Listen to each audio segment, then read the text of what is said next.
Hello and welcome to another edition of Bangladesh Today. Today we have in our show senior journalist Gautam Lahiri. He's associate editor of Bengali daily Pratidin. Mr. Lahiri has been doing extensive reporting and analysis on Bangladesh for almost 3 decades and has seen the country from very close quarters. He regularly writes for leading Bangladeshi paper Shamakal. Mr. Lahiri has observed the Liberation War and has visited Bangladesh a number of times.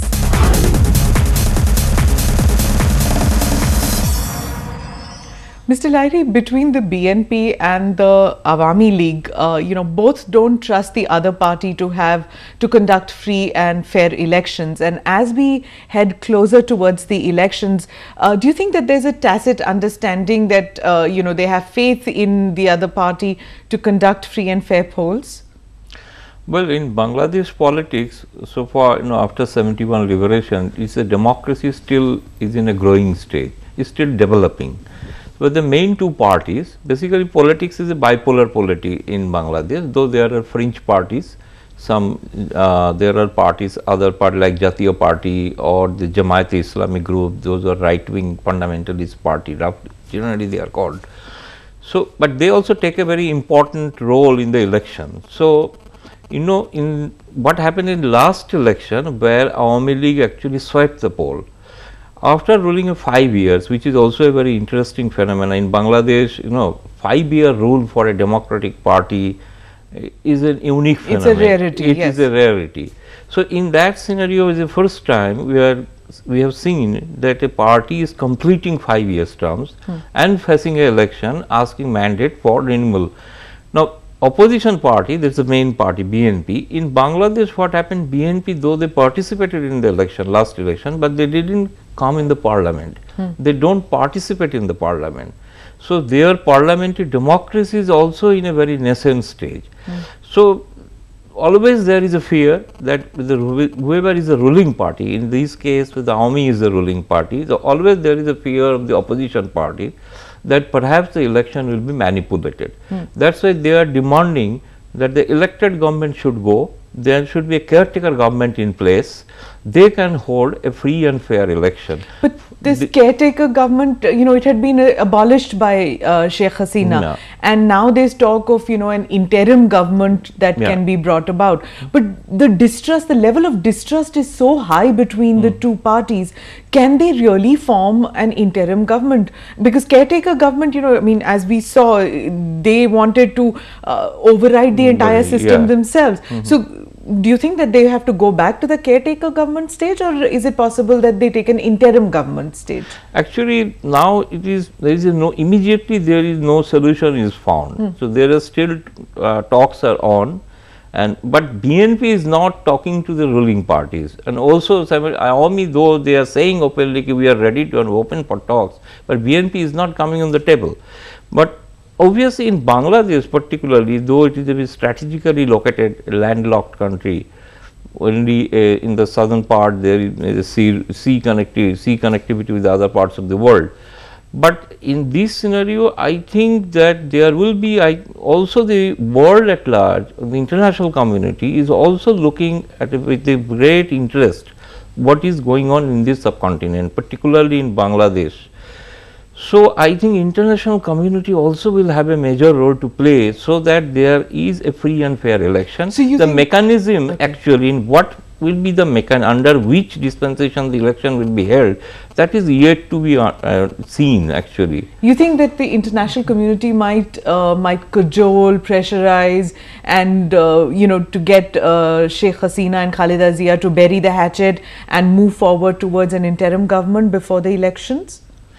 Yeah, I think so. In some way or other, definitely international community has a role, and they will play a role, so that both the parties come in a common platform so that an election can be held free and fair. People recently have seen that most of the important Bangladesh leaders are moving around the world, and they are coming to India, they are also going to China. So, all the important leaders, there recently in the last few months quite a huge delegation of Bangladeshi leaders came to India, even though some leaders were the part of the government like Jatiya Party's leader Ershad. He also came here. Now there is a talk that even Khaleda Zia is going to India and perhaps going to, after that, going to China. So definitely they are also, this leader also trying to, find some kind of an assistance, you can say, that so that the election one can, so that ultimately they can build a trust between themselves. So this is actually is not been, you can say, we cannot say that well, this is the solution by which this dispensation, by this mechanism the election can be held. But still it is yet to be seen. But there's also this overriding factor of the army in all this. If the two do not agree to an interim government, then the fallback is to have the army supervise the free and fair polls. And when you get the army to supervise the free and fair polls, then the fear is that, they could mount a coup. I mean, in today's day and age, to mount a coup would mean inviting international sanctions. Yet there's that fear that, Bangladesh could again slide into that abyss where a coup could take place if the army is made to be in charge, isn't it? No, that I don't think so, because people have seen the army rule in Bangladesh in a very, after their independence, their liberation, there were quite a number of times people have seen the army rules, and they have also seen the rule by a democratic party. So people have also grown up. They will not also tolerate that army should step in, and their elections should be held under the direct supervision of army. And in Bangladesh now, army almost, I think there is a system has started stabilizing. So army, civil administration and the judiciary also, they are not, it's unlike Pakistan, that they are not fighting among themselves. You will hear sometimes that they are giving some kind of judgments or which embarrasses the government. That is true. But in fact, almost the system has started, but I say the system has started stabilizing. So I don't see the army will play a major role. It would be better for the people of Bangladesh that a under the civil administration, their election should be held. So do you think that the political parties in Bangladesh should be given the credit for sending the army or keeping the army in the barracks as compared to Pakistan, which got its independence in 47 and has not managed to do that, whereas, or just about managed to do that, whereas Bangladesh in 71 gets independence and has managed to kind of stabilize its institutions and keep its army in its barracks? I think the credit should go to both the parties, because they have carried the people with them. When the Khaleda Zia won the election, she got a huge mandate. People participated in the election. When Awami League leader Sheikh Hasina got the mandate, she also got a huge mandate. Also, so almost carried the people along with them. So when the people are with the parties or people are engaged with in a democratic system, they don't allow the army to step in, and also army will not try to push themselves into a situation where they will have to face some kind of criticism or some, what earlier I have said, that international community will also have look they will observe what is happening in this part of the world. Yeah, Hillary Clinton was here recently. Hillary Clinton was here, and when she came to Delhi, she made a very interesting comment that she thinks that Bangladesh, India and Myanmar should have a transit corridor, economic transit corridor. So definitely they have also some kind of their interest in this region. Sure. So in that case, I don't think that the army rule will be an answer to all these things. It is better that democratic system should function. And also the army generals in Bangladesh today, they are the ones who they've made their career in independent Bangladesh. They are not they're not the remnants of the East Pakistan army. They are from Bangladesh, of Bangladesh, and I think they have a more mature, and they don't have that hangover of Pakistan as yet, isn't it? I mean, do you see that that element of Bangladesh army is completely divorced from that the Pakistan army as of now? Exactly, you were right, because now the present leadership of the army, many of their predecessors and their some of them actually participated in the liberation movement. The liberation movement, that's right. It is a liberation movement. Even now, interestingly, recently I found that some of the generals, they were coming to India only to find out some of the old martyrs, graveyards where they are buried in either no man's land. So, they are still carrying the the sentiments of that liberation war. So, this army is totally what you have said, the diverse from East Pakistan's earlier dispensations what they had used to serve the Pakistan army. Now, this generation, that umbilical cord is broken. Umbilical cord is broken definitely, and they are now this army is also respected by the people because they have also fought in the liberation war. Okay, when we talk about the people, is there a sentiment among the people that they would really like an option beyond these two personalities who have this overriding influence on Bangladeshi politics, which is Sheikh Hasina and Khalida Zia? I mean, beyond these two icons of politics there, they don't seem to move forward. I mean, we do have that system in most of South Asia. India has the Gandhi family, Pakistan has the Bhuttos, Nepal has the Ranas, Sri Lanka has Bandar Naike and Jayawardene. But in spite of that, we've all had other families, but Bangladesh has just these two ladies. I mean, is there a sentiment among the people that they would like to look at something beyond these two? At this moment, there is no so-called third force is emerging, though General Ershad is claiming that he could be a third force, and though he is planning to contest even most of the seats this time. Last time he fought with seat adjustment, he had a seat adjustment with Sheikh Hasina, but he is not happy, so he wants to contest this time. But he has no such kind of pan-Bangladesh influence.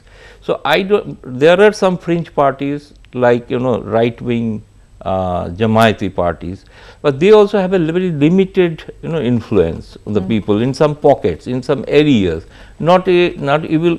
So, only you can see, and either it is BNP or Awami League, they have an influence from Bangladesh from north to south. So, in Bangladesh right at this moment, the polity is also very polarized, is polarized between two political parties. There are some other parties definitely, but they have a very minimum role to play. This time Sheikh Hasina is running a government facing a huge incumbency factor, and people are also not very happy. Government has won a second term in Bangladesh. I mean, so Sheikh Hasina, even though she's posted a 6% growth rate, and the economy is doing very well, in spite of that, the impression people have is of a corrupt government. Why is that the case, that even though Bangladesh has made rapid strides, the people of Bangladesh feel they really haven't moved forward? It's just this habit of changing governments every time. They don't want a second term. No, actually in Bangladesh also there are other factors also. The Human Development Index is also very high in Bangladesh comparing to the South Asian other countries. Which should be all the more reason to re-elect her then, isn't it?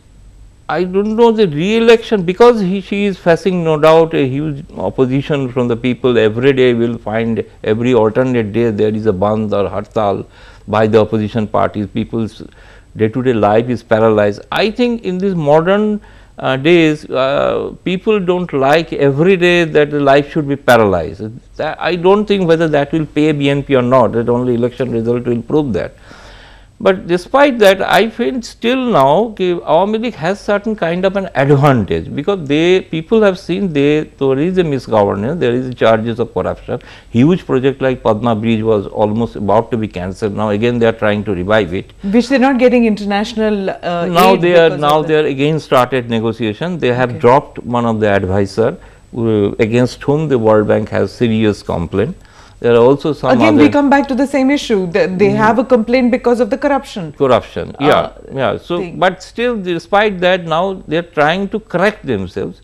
So again World Bank is now started negotiation with the Bangladesh government, so that Padma Bridge again it can be funded from and the World Bank. And the optics of the Padma Bridge will mean a lot for Sheikh Hasina. It will be a major electoral issues.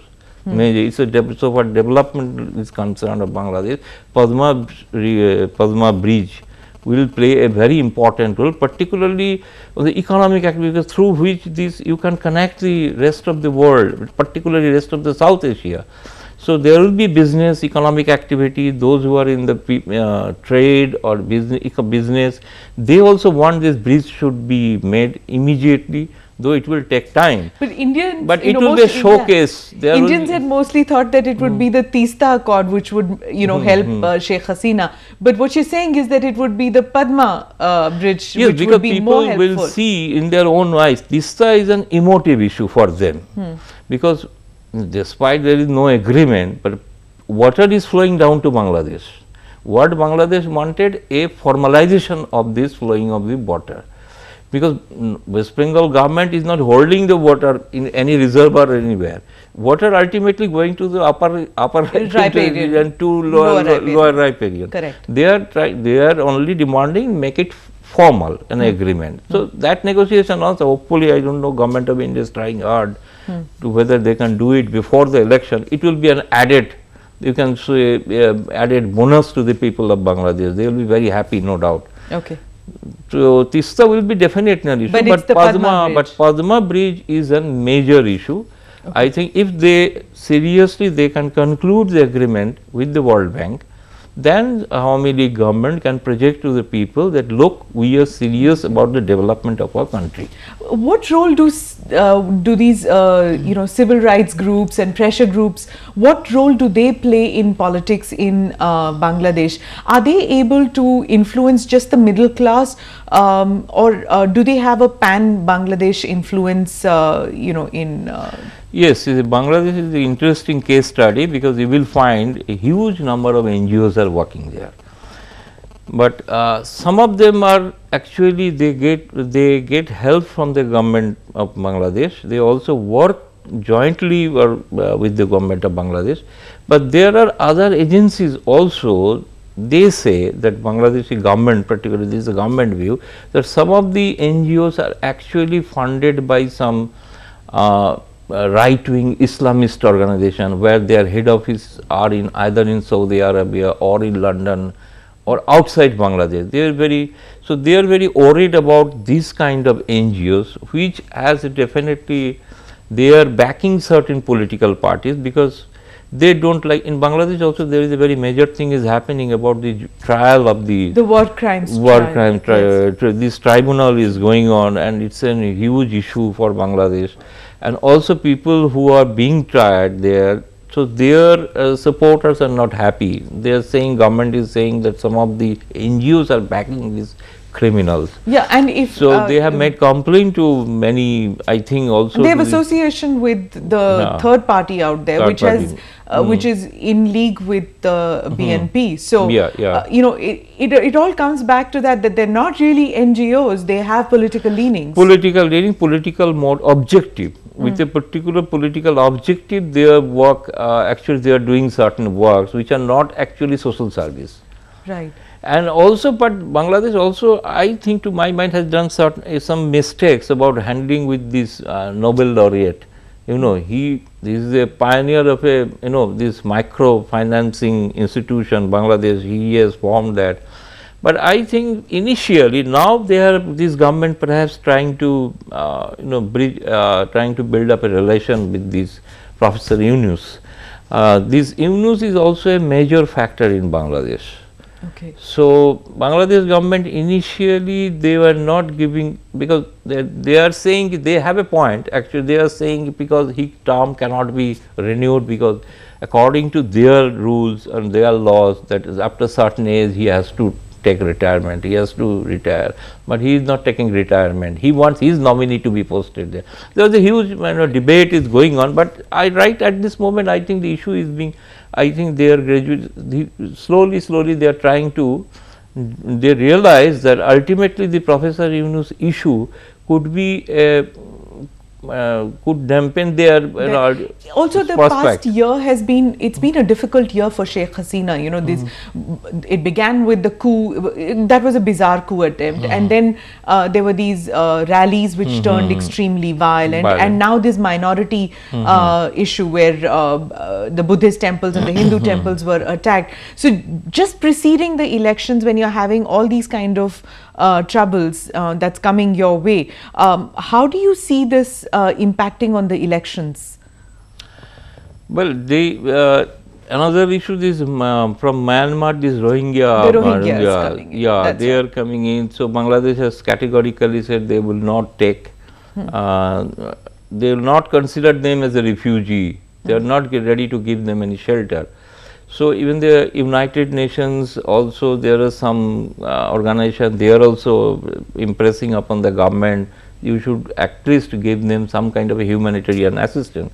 It's a major, it's a problem, and now this is also Awami League government has to, deal with the issue with a little more care. No doubt there was some violence have taken place, which is a very matter of concern, not only concern for Bangladesh, it is a concern for even the adjoining countries like India. It will be a test for Hasina, how she can handle these upcoming, these major festivals for the minorities of Bangladesh. Thank you very much for speaking with us. Thank you. Thank you.